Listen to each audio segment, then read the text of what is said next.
जादुई कहानियाँ देखने के लिए हमारे चैनल को सब्सक्राइब करें और बेल आइकन जरूर दबाएं। परी का जादुई पौधा। सोनपुर नाम का एक गांव था जहां पर सभी लोग बहुत ही सुंदर थे। उन्हें ना तो कोई रोग होता था और ना ही कोई दूसरी परेशानी। इसी खुशी में गांव का मुखिया पंचायत रखता है और कहता है, मैं अब इस गांव का मुखिया हूँ। इस गांव में कोई कुरूप नहीं है और ना ही कोई अन्य चिंता। पर इस गांव में अगर कोई दिक्कत है तो वो सिर्फ एक है और वो है बुढ़ापा। इसका मतलब ये है, जैसे इस गांव को हम परियों का आशीर्वाद कहते हैं, तो हमें एक बात समझ में आनी चाहिए। और वो क्या है? वो ये है कि इस गांव में कोई कुरूप नहीं रहना चाहिए। पर हम उन्हें अगर गांव से निकाल देंगे तो उनका क्या होगा? उन सब ने अब तक हमें पनाह दिए। हमें ऐसा नहीं करना चाहिए। हाँ, सही कहा।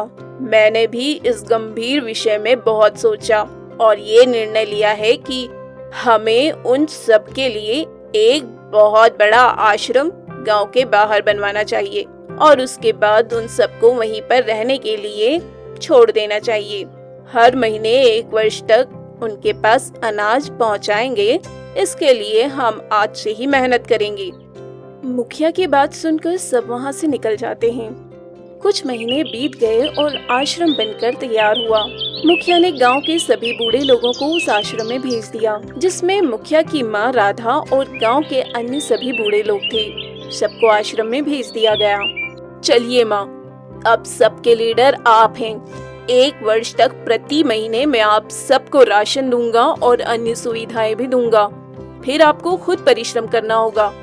बेटा, तुम मेरे बेटे हो और तुमने जो फैसला लिया है वो बहुत ही गलत है। ठीक है माँ।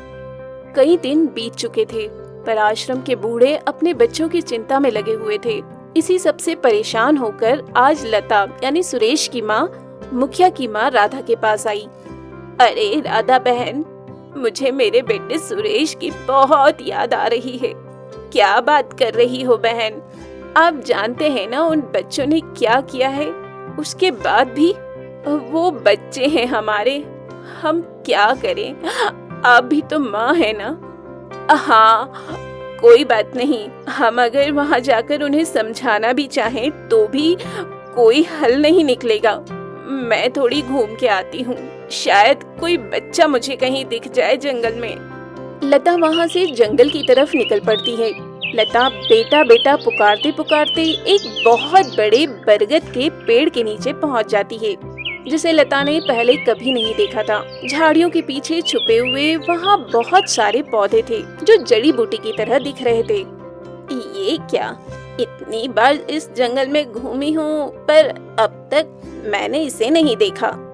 तभी वहाँ वाटिका में एक परी प्रकट होती है। प्रणाम देवी, मैं इस वृक्ष पर रहने वाली परी हूँ, जिसके प्रभाव से तुम्हारा गांव सुंदर है और रोगों से मुक्त है।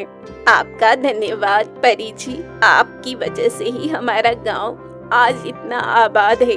हाँ, लेकिन शायद मेरी वजह से आज उन सब में अहंकार आ गया है और उन्होंने अपने अहंकार के चलते आप सभी को गांव से निकाल दिया है। नहीं नहीं परी जी, ऐसी बात नहीं है। ये तो हमारी परवरिश में ही शायद कमी रह गई थी। इसीलिए ये छोटे छोटे जादुई पौधे देख रही हो। ये एक जादुई पौधा है। मैं तुम्हें इस पौधे और इसके फूलों से बना हुआ एक लेप देती हूँ, जो तुम सभी बूढ़ों को भी जवान की तरह शक्तिशाली बना देगा। हाँ, और तुम सबकी झुर्रियाँ चली जाएंगी और तुम सब फिर से सुंदर हो जाओगे। तो क्या हम फिर से उस गाँव में रह पाएंगे और अपने बच्चों के दिलों में एक जगह बना पाएंगे हम सभी बूढ़े? इसका निर्णय मैं तुम सब पर छोड़ती हूँ और तुम लोग चाहो वैसे ही इस लेप का इस्तेमाल करो। इतना कहकर परी वहाँ से गायब हो जाती है और लता अपने आश्रम चली जाती है। आश्रम में मुखिया की माँ राधा उसी पेड़ के नीचे बैठी थी। तभी लता उसके पास जाकर वो लेप दिखाती है। ये देखिए, हमारे सभी दुखों का निवारण। दिखाओ, ऐसा क्या है इसमें जो ये दुखों का निवारण कर देगा? ये तो मेहंदी जान पड़ती है, लेकिन इसकी सुगंध तो ऐसी है जैसे मानो कई जड़ी बूटियां हो इसमें। पर इनसे होगा क्या? लता फिर राधा को परी के साथ हुई पूरी घटना बताती है। तो सुंदरता का लेप।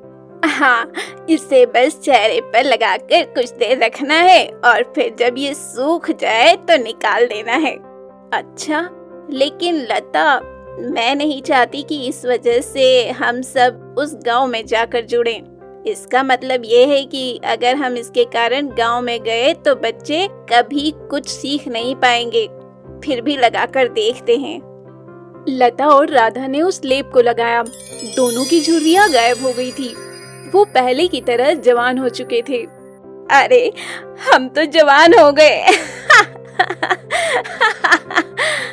ये कहकर दोनों हंसने लगते हैं। फिर लता ने उस लेप को सभी बूढ़ों में बांट दिया और सभी लोग जवान हो गए। ये बात सोनपुर गांव के मुखिया को पता चली और एक नई पंचायत बैठी। उस लेप को उस आश्रम में नहीं, इस गांव में होना चाहिए। ये सुनकर लता का बेटा सुरेश कहता है, सही कहा आपने। ये सब चमत्कार उस जंगल में ही कहीं है। मैंने माँ को वहाँ पर जाते देखा था 2-3 दफा। पहले दिन तो वो वैसी ही बूढ़ी लग रही थी, पर धीरे धीरे उनके चेहरे से सारी झुर्रियाँ हट गई। चलो, हम भी उस जंगल में चलते हैं ताकि वो बूढ़े इसका इस्तेमाल न कर पाए। हम सब सुंदर युवक और युवतियों के लिए है, न कि इन बूढ़ों के लिए। मुखिया जी, हाँ, चलो उस जंगल की ओर। सुरेश, आगे बढ़ो और हमें रास्ता दिखाओ। मुखिया और उनकी पलटन जंगल की ओर बढ़ते हैं और वहाँ पर पाते हैं कि एक बरगद के पेड़ के नीचे कई छोटे छोटे पौधे हैं। उसी का लेप बनाकर सभी बूढ़े लगाते हैं। क्या ये बरगद के पेड़ के नीचे जो छोटे छोटे पौधे हैं, इसी का लेप बनाकर लगाना है क्या? हाँ, लगता तो वही है। अब मैंने आगे से तो नहीं देखा था। क्या इसे लगाना सही होगा? हाँ, लगाओ इसे सब। फिर चारों उस छोटे छोटे पौधे को तोड़ लेते हैं, फिर पत्थर पर पीस कर लगाते हैं और जैसे ही कुछ देर होती है, चारों के चेहरे लेप लगाने की वजह से बूढ़ों के जैसे हो गए। तभी वहाँ पर एक परी प्रकट हुई। मूर्ख बच्चे, आप कौन हैं? क्या आपने हमें ऐसा बना दिया है? आप ऐसा क्यों कर रही हैं हमारे साथ?